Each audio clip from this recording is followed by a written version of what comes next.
Good morning all. ഞാൻ Ramakrishnan T B, MD and CEO of Sharewell securities limited ആണ്. അതോടൊപ്പം SEBI registered research അനലിസ്റ്റും കൂടിയാണ്. ഈ ഓഡിയോയ്ക്ക് ശേഷം ഡിസ്ക്ലെയിമർ കൊടുത്തിട്ടുണ്ട്. എല്ലാ ഇൻവെസ്റ്റേഴ്സും ഡിസ്ക്ലെയിമർ വായിച്ചു നോക്കണമെന്ന് താല്പര്യപ്പെടുന്നു. ഇനി നമുക്ക് ഇന്നത്തെ മാർക്കറ്റ് സെൻറ്റിമെൻറ്റ് നോക്കാം. ഇന്നലെ നമുക്ക് ഹോളിഡേ ആയിരുന്നു. മിനിഞ്ഞാന്ന് അമേരിക്കൻ അതുപോലെ തന്നെ യൂറോപ്യൻ മാർക്കറ്റുകളെല്ലാം തന്നെ ബെറ്റർ ആയിട്ടാണ് ക്ലോസ് ചെയ്തിരുന്നത്. അമേരിക്കയിൽ പുറത്തു വന്നിട്ടുള്ള ISM PMI purchase managers index data, manufacturing data below expectation ആയിരുന്നു. ഈ ബിലോ എക്സ്പെക്റ്റേഷൻ തീർച്ചയായിട്ടും അമേരിക്കയിൽ US ഫെഡറൽ റിസർവ് വലിയ രീതിയിൽ ഇൻട്രസ്റ്റ് റേറ്റ് ഹൈക്ക് നടത്തില്ല എന്നുള്ളൊരു എക്സ്പെക്റ്റേഷൻ ആണ് ഉണ്ടാക്കിയിട്ടുണ്ടായിരുന്നത്. അതിൻ്റെ ഒരു ഇമ്പാക്റ്റാണ് മിനിഞ്ഞാന്നത്തെ ഹയർ ലെവൽ ക്ലോസിങ്ങിന് കാരണം. മിനിഞ്ഞാന്ന് ഗോൾഡ് റാലി ചെയ്ത് ഗോൾഡ് മിനിഞ്ഞാന്ന് ക്ലോസ് ചെയ്തത് $2,000 പെർ ഔൺസിനാണ് ക്ലോസ് ചെയ്തത്.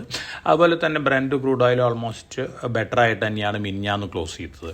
ഇനി ഇന്നലെ നോക്കുകയാണെങ്കിൽ അമേരിക്കൻ മാർക്കറ്റ് വീക്കായിട്ടാണ് ക്ലോസ് ചെയ്തിട്ടുള്ളത്. കാരണം അമേരിക്കയിലെ മാർച്ച് മാസത്തെ ജോബ് ഓപ്പണിംഗ് റിപ്പോർട്ട് വന്നിരുന്നു. അത് ബിലോ എക്സ്പെക്റ്റേഷൻ ആയിരുന്നു, പ്രതീക്ഷിച്ചേക്കാളും വളരെ താഴെയായിരുന്നു. അതുകൊണ്ട് തന്നെ അമേരിക്കയിൽ വീണ്ടും ഒരു റിസഷൻ വരുമോ എന്നുള്ളൊരു ഭീതി വന്നിരുന്നു. അതിൻ്റെ ഒരു ഇമ്പാക്റ്റിൽ അമേരിക്കയിൽ ഇന്നലെ സ്റ്റോക്കുകൾ താഴെ പോയിരുന്നു. ഒപ്പം JP മോർഗൻ ബാങ്കിങ് ക്രൈസിസിനെ കുറിച്ച് നടത്തിയ സ്റ്റേറ്റ്മെൻറ്റ്, ബാങ്കിങ് ക്രൈസിസിൽ ഇനിയും ഇഷ്യൂസ് ഉണ്ട് എന്ന തരത്തിലുള്ളൊരു പ്രസ്താവനയും നടത്തിയിരുന്നു. അതിൻ്റെ ഒരു ആഫ്റ്റർ ഇഫക്റ്റിൽ ബാങ്കിങ് സ്റ്റോക്കുകൾ ഇന്നലെ അമേരിക്കയിൽ താഴെ പോയിരുന്നു. ഒപ്പം ഇന്നലെ ഏറ്റവും കൂടുതൽ ഔട്ട് പെർഫോം ചെയ്തത് ഗോൾഡാണ്. കാരണം അമേരിക്കയിൽ ജോബ് ലോസസ് വരികയാണെങ്കിൽ തീർച്ചയായിട്ടും അതിൻ്റെ positive impact again interest rate hike കൂട്ടില്ല എന്ന തരത്തിലുള്ളൊരു ഇമ്പാക്റ്റ് തന്നെയാണ് ഉണ്ടാവാൻ പോകുന്നത്. അതുകൊണ്ട് തന്നെ ഗോൾഡ് വലിയ രീതിയിലാണ് ഇന്നലെ റാലി ചെയ്തത്. ന്യൂ 52 വീക്ക് ഹൈയിലാണ് ഇന്നലെ ക്ലോസ് ചെയ്തത്. ഇന്നലെ ന്യൂ 52 വീക്ക് ഹൈ ഗോൾഡ് രേഖപ്പെടുത്തി $243.25 പെർ ഔൺസിനാണ്. ഇന്ന് മോർണിംഗിൽ ഓൾമോസ്റ്റ് ആ ലെവലിൽ തന്നെയാണ് ഗോൾഡ് ട്രേഡ് ചെയ്യുന്നത്. ഗോൾഡിൻ്റെ ഓൾ ടൈം ഹൈ എന്ന് പറയുന്നത് $2,074.88 പെർ ഔൺസാണ്. ഇത് ഓഗസ്റ്റ് 2020 രേഖപ്പെടുത്തിയതാണ്. ഈ ഇമ്പാക്റ്റ്, അതായത് അമേരിക്കയിലത്തെ റിസഷൻ ഇമ്പാക്റ്റ്, അതുപോലെ തന്നെ ഇൻട്രസ്റ്റ് റേറ്റ് കൂട്ടില്ല എന്നുള്ള വിശ്വാസമൊക്കെ വീണ്ടും ഗോൾഡിൻ്റെ പുതിയ ഓൾ ടൈം ഹൈയിലേക്ക് എത്തിക്കുക എന്നുള്ളൊരു വിശ്വാസമാണ്. നമ്മൾ മാസങ്ങൾക്ക് മുമ്പ് തന്നെ ഇത് പ്രിഡിക്റ്റ് ചെയ്തിരുന്നു. ഗോൾഡ് ഈ വർഷം പുതിയ ഓൾ ടൈം ഹൈ ഹിറ്റ് ചെയ്യുന്നുള്ള തരത്തിലുള്ള സ്റ്റേറ്റ്മെൻറ്റ് നമ്മൾ നടത്തിയിരുന്നു. ആ ലെവലിൽ തന്നെയാണ് ഇപ്പോൾ ഗോൾഡ് മുന്നേറിക്കൊണ്ടിരിക്കുന്നത്. വേൾഡ് ഗോൾഡ് കൗൺസിലിൻ്റെ ഡിസംബറിലത്തെ കണക്ക് പ്രകാരം ആസ് ഓഫ് ഡിസംബർ ലോകത്തിലെ ആകെ മൈൻ ചെയ്തെടുത്തിട്ടുള്ള ഫിസിക്കൽ ഗോൾഡ് 2,08,874 ടണ്ണാണ്. ഇനി ഭൂമിയുടെ അടിയിൽ നമുക്ക് മൈൻ ചെയ്തെടുക്കാനുള്ള 52,000 ടണ്ണ് മാത്രമാണ്. തീർച്ചയായിട്ടും ഇതൊരു പോസിറ്റീവ് ന്യൂസ് തന്നെയാണ് ഗോൾഡിനെ സംബന്ധിച്ച്.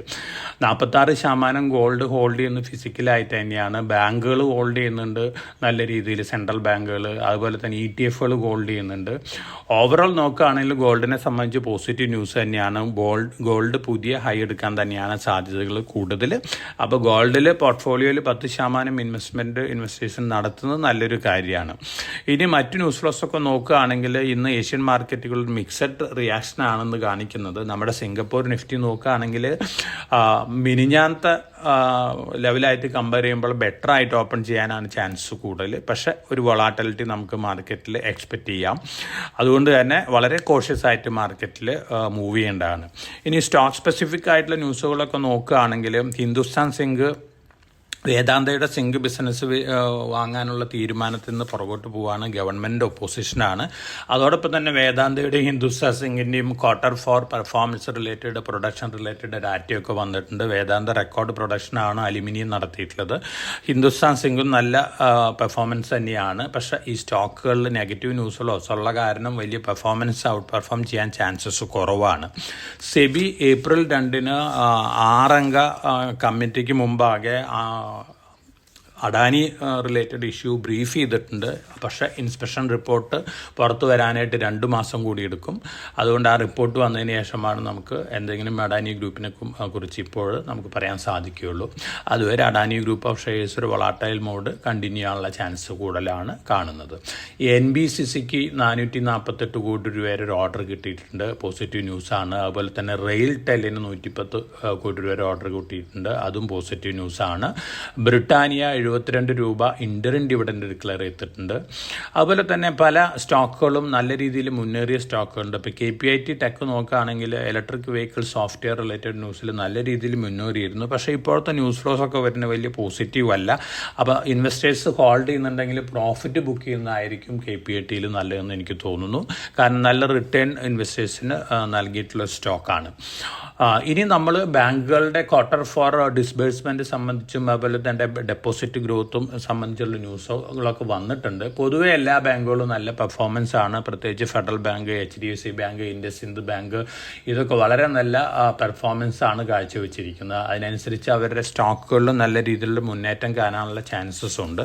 അതുകൊണ്ട് ബാങ്കിങ് സ്റ്റോക്കുകൾ, നമ്മുടെ ഇന്ത്യൻ ബാങ്കിങ് സ്റ്റോക്കുകൾ പൊതുവെ ഒരു പോസിറ്റീവ് ഇമ്പാക്റ്റ് കാണിക്കാനാണ് ചാൻസസ് കൂടുതൽ. എന്നിരുന്നാലും വൊളാറ്റിലിറ്റി നമുക്ക് മാർക്കറ്റിൽ എക്സ്പെക്റ്റ് ചെയ്യാം. അതുപോലെ തന്നെ M&M ഫിനാൻസിൻ്റെയും ക്വാർട്ടർ ഫോർ ഡിസ്ബേഴ്സ്മെൻറ്റ് വളരെ പോസിറ്റീവായിട്ടാണ് റിപ്പോർട്ട് ചെയ്തിട്ടുള്ളത്. ഇനി ONGC, ഓയിൽ ഇന്ത്യ, റിലയൻസ് ഈ കമ്പനികളെ സംബന്ധിച്ചൊരു പോസിറ്റീവ് ന്യൂസ് ഉണ്ട്. ഗവൺമെൻറ് വിൻഫാൾ ടാക്സ്, ക്രൂഡ് ഓയിൽമേ ഉള്ള വിൻഫാൾ ടാക്സ് കട്ട് ചെയ്തിരുന്നു. അതുപോലെ തന്നെ ഡീസലുമേ ഉള്ള ലെവി 1 രൂപയിൽ നിന്ന് 50 പൈസ പെർ ലിറ്റർ ആയിട്ട് കുറച്ചിട്ടുണ്ട്. അപ്പോൾ ഇത് സ്ലൈറ്റ്ലി പോസിറ്റീവ് ആണ് ഈ കമ്പനികളെ സംബന്ധിച്ച്. ഇനി ഓവറോൾ നമ്മൾ ഇന്നത്തെ മാർക്കറ്റ് സെൻറ്റിമെൻറ്റ് നോക്കുകയാണെങ്കിൽ കോഷ്യസ്ലി ഒപ്റ്റിമിസ്റ്റിക് തന്നെയാണ്. വൊളാറ്റിലിറ്റി വരാം. അമേരിക്കയിൽ വലിയ രീതിയിൽ ഇൻട്രസ്റ്റ് റേറ്റ് ഹൈക്ക് ഉണ്ടാവില്ല എന്നുള്ളൊരു റിപ്പോർട്ട് തന്നെയാണ് വരുന്നത്. അതുകൊണ്ട് പോസിറ്റീവായിട്ടുള്ളൊരു റിയാക്ഷൻ നമുക്ക് മാർക്കറ്റിൽ എക്സ്പെക്റ്റ് ചെയ്യാം. എന്നിരുന്നാലും ഗ്ലോബൽ ബാങ്കിങ് ക്രൈസിസ് ഇനി വീണ്ടും വലിയ നെഗറ്റീവ് ന്യൂസ് ഫ്ലോസ് ഒക്കെ ഉണ്ടാക്കുകയാണെങ്കിൽ തീർച്ചയായിട്ടും അതിൻ്റെ ചെറിയ ഇമ്പാക്റ്റ് ഒക്കെ ഉണ്ടാവാം. ഇപ്പോഴത്തെ ലെവലിൽ നിഫ്റ്റിയുടെ റെസിസ്റ്റൻസ് വരുന്നത് 17,400, 17,500, 17,650, 17,800 ലെവലിലൊക്കെയാണ്. അതുപോലെ തന്നെ സ്ട്രോങ് സപ്പോർട്ടായിട്ട് വരുന്നത് 17,200 ആണ്. അത് ഡിസിസീവ്ലി ബ്രേക്ക് ചെയ്ത് താഴെ പോവുകയാണെങ്കിൽ 17,000, 17,950 ലെവലിലൊക്കെ വരാനുള്ള ചാൻസസ് ഉണ്ട്. പക്ഷേ വലിയൊരു സെൽ ഓഫ് ഒന്നും ഇപ്പോഴത്തെ അവസ്ഥയിൽ നമ്മൾ എക്സ്പെക്റ്റ് ചെയ്യുന്നില്ല.